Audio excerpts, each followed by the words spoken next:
तो ये जो वर्तमान समय में जो भारत की सेनाएं, भारत का जो पूरा तंत्र एक हाई अलर्ट मोड में है, उसको ध्यान में रखते हुए ये बैठकें की जा रही हैं, जिसमें एक सर्वदलीय बैठक भी की गई है आज। और साथ ही साथ हमारे पूरा सुरक्षा तंत्र, हमारा जो पूरा कूटनीतिक तंत्र, स्वयं प्रधानमंत्री श्री नरेंद्र मोदी पल पल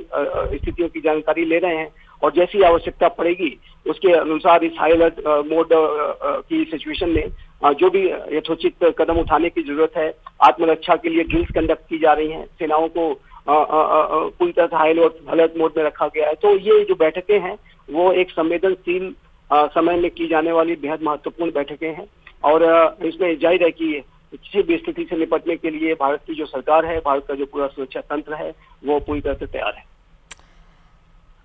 एक रिपोर्ट भी अपने दर्शकों को सर मैं आपके माध्यम से बताना चाहती हूं कि पाकिस्तान ने साल 2021 के बाद से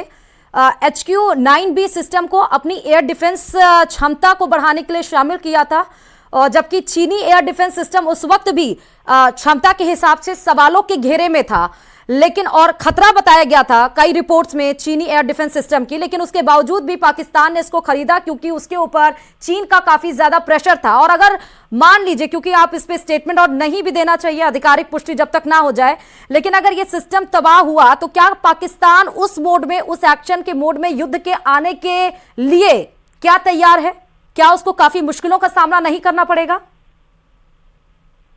नहीं, देखिए, एयर डिफेंस सिस्टम्स की भूमिका किसी भी राष्ट्र के लिए होती है। राइट। भारत के एयर डिफेंस सिस्टम्स भारत की रक्षा के लिए आवश्यक हैं। चाइना के द्वारा यदि एयर डिफेंस सिस्टम दिया गया है तो जाहिर है कि पाकिस्तान के लिए वो कारगर साबित नहीं हुए हैं, ये बात तो बहुत स्पष्ट है। लेकिन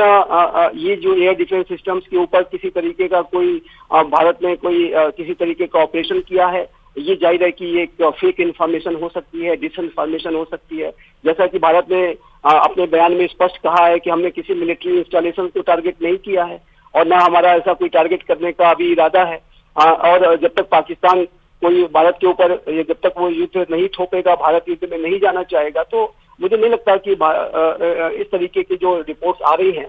वो कहीं से सही प्रतीत होती है। और यदि कोई ऐसी रिपोर्ट आती भी है तो वो जब तक भारत की सरकार की तरफ से आधिकारिक रूप से इसके बारे में कहा नहीं जाएगा कि